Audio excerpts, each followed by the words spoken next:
ഭരണഘടനാ പദവിയാണ് ഗവർണർ സ്ഥാനം.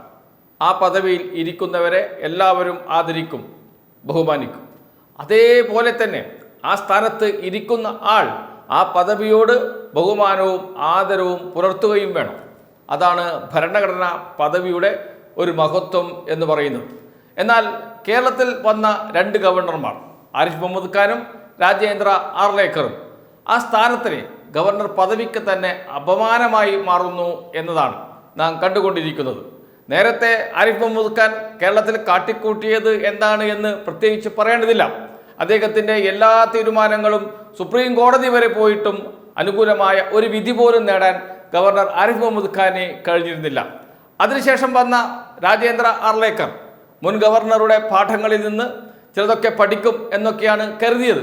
പക്ഷേ അതിനേക്കാളും അധപ്പതിച്ച രീതിയിലേക്കാണ് അദ്ദേഹം പോകുന്നത് എന്നതാണ് ഓരോ നടപടികളും നമ്മോട് വിളിച്ചു പറഞ്ഞുകൊണ്ടിരിക്കുന്നത്.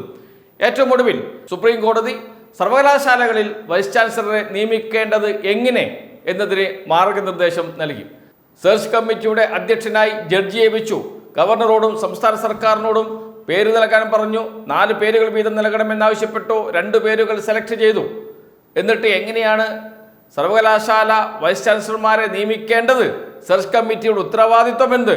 മുഖ്യമന്ത്രി എന്തൊക്കെയാണ് ചെയ്യേണ്ടത്? ഗവർണർ എന്തൊക്കെയാണ് ചെയ്യേണ്ടത് എന്ന് കൃത്യമായും പറഞ്ഞു വെച്ചു. സെർച്ച് കമ്മിറ്റി ഒരു പാനൽ തയ്യാറാക്കണം. ആ പാനൽ മുഖ്യമന്ത്രിക്ക് സമർപ്പിക്കണം. മുഖ്യമന്ത്രിക്ക് അതിൽ 1, 2, 3 എന്ന് വെച്ചാൽ മുൻഗണനാ ക്രമം നിശ്ചയിക്കാം. മുൻഗണനാ ക്രമം നിശ്ചയിക്കുമ്പോൾ എന്തുകൊണ്ട് എന്ന് രേഖപ്പെടുത്തണം. അത് ഗവർണർക്ക് കൈമാറണം. ഗവർണർ ആ മുൻഗണനാ ക്രമമനുസരിച്ച് നിയമനം നടത്തണം. അതല്ലെങ്കിൽ സുപ്രീം കോടതിയെ സമീപിക്കാം. ഇതായിരുന്നു സുപ്രീം കോടതി വിധിയുടെ രത്നച്ചുരുക്കം. എന്നാൽ ഗവർണർ ഇപ്പോൾ ആ വിധി അംഗീകരിക്കാൻ തയ്യാറല്ല എന്നാണ് പറഞ്ഞിരിക്കുന്നത്. അദ്ദേഹം സുപ്രീം കോടതിയിലേക്ക് വീണ്ടും ഹർജിയുമായി പോവുകയാണ്. എന്താണ് ആവശ്യം? വിചിത്രമാണ്. മുഖ്യമന്ത്രിക്ക് ഒരു പങ്കാളിത്തവും നൽകാൻ പാടില്ല. VC നിയമനത്തിൽ മുഖ്യമന്ത്രിക്ക് ഒരു പങ്കാളിത്തവും നൽകാൻ പാടില്ല. ഇതാണ് ആവശ്യപ്പെടുന്നത്. സർവകലാശാലകൾ സംസ്ഥാന സർക്കാരിൻ്റെ ഫണ്ട് അനുസരിച്ച് സംസ്ഥാന സർക്കാരിൻ്റെ കീഴിൽ പ്രവർത്തിക്കുകയാണ്. അങ്ങനെയുള്ള ഒരു സ്ഥാപനത്തിൽ മുഖ്യമന്ത്രിക്ക് ഇടപെടാൻ പാടില്ല, മുഖ്യമന്ത്രിക്ക് ഒരു പങ്കാളിത്തം ഉണ്ടാകാൻ പാടില്ല എന്നൊക്കെ പറയുന്നതിൻ്റെ സാങ്കത്യം എന്താണ് എന്ന ചോദ്യം ഉയരുന്നുണ്ട്. നേരത്തെയും സുപ്രീം കോടതി സമാനമായ വിധി പുറപ്പെടുവിച്ചിരുന്നു. ബംഗാളിൽ സർവകലാശാല വൈസ് ചാൻസലർമാരെ നിയമിക്കാൻ സെർച്ച് കമ്മിറ്റി രൂപീകരിച്ചു സുപ്രീം കോടതി. ഇതേപോലെയാണ് നിയമിച്ചത്, ഇതേ രൂപത്തിലാണ് നിയമിച്ചത്. അത് അവിടെ സുഗമമായി നടന്നുകൊണ്ടിരിക്കുകയും ചെയ്യുന്നു. അതനുസരിച്ച് വൈസ് ചാൻസലർമാരുടെ നിയമനവും നടന്നു എന്നാണ് അറിയുന്നത്. എന്നാൽ കേരള ഗവർണർക്ക് അത് സ്വീകാര്യമല്ല. ഇതാണ് കേരള ഗവർണർ സുപ്രീം കോടതിയെ അറിയിച്ചിരിക്കുന്നത്. 2 ആവശ്യമാണ് സുപ്രീം കോടതിക്ക് മുന്നിൽ കേരള ഗവർണർ സമർപ്പിച്ചിരിക്കുന്നത്. 1, മുഖ്യമന്ത്രിക്കുള്ള ചുമതലകൾ ഒഴിവാക്കണം. 2, UGC അംഗത്തെ സെർച്ച് കമ്മിറ്റിയിൽ ഉൾപ്പെടുത്തണം. ഇതാണ് ആവശ്യം. സംസ്ഥാന സർക്കാരുമായി ഒരു ഏറ്റുമുട്ടൽ വേണം എന്ന നിലപാടാണോ ഗവർണറുടേത് എന്ന ചോദ്യമാണ് ഉയരുന്നത്. പരമാവധി ഏറ്റുമുട്ടൽ ഒഴിവാക്കി. മുഖ്യമന്ത്രി എന്നത് ഒരു ഭരണഘടനാ പദവിയാണ്, ഗവർണർ എന്നത് ഒരു ഭരണഘടനാ പദവിയാണ്. അവർ തമ്മിൽ ഒരു ഏറ്റുമുട്ടൽ ഉണ്ടാകാൻ പാടില്ല. പരസ്പരം ചർച്ച ചെയ്ത് ആശയവിനിമയം നടത്തി കേരളത്തിൻ്റെ പൊതുവായ താല്പര്യം സംരക്ഷിച്ചുകൊണ്ട് മുന്നോട്ട് പോകണം. ഇതാണ് ഭരണഘടനാ ശില്പികൾ ആഗ്രഹിച്ചത്.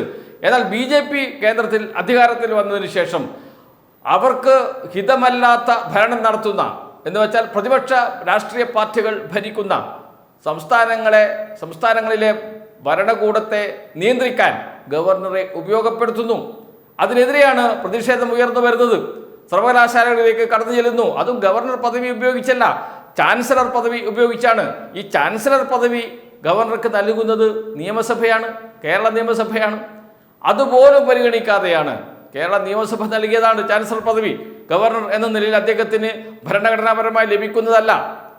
ഇതൊന്നും മനസ്സിലാക്കാതെയാണ് വീണ്ടും സുപ്രീം കോടതിയെ സമീപിച്ചിരിക്കുന്നത്. തിരിച്ചടി ലഭിക്കുമെന്ന കാര്യത്തിൽ സംശയമേ ഇല്ല.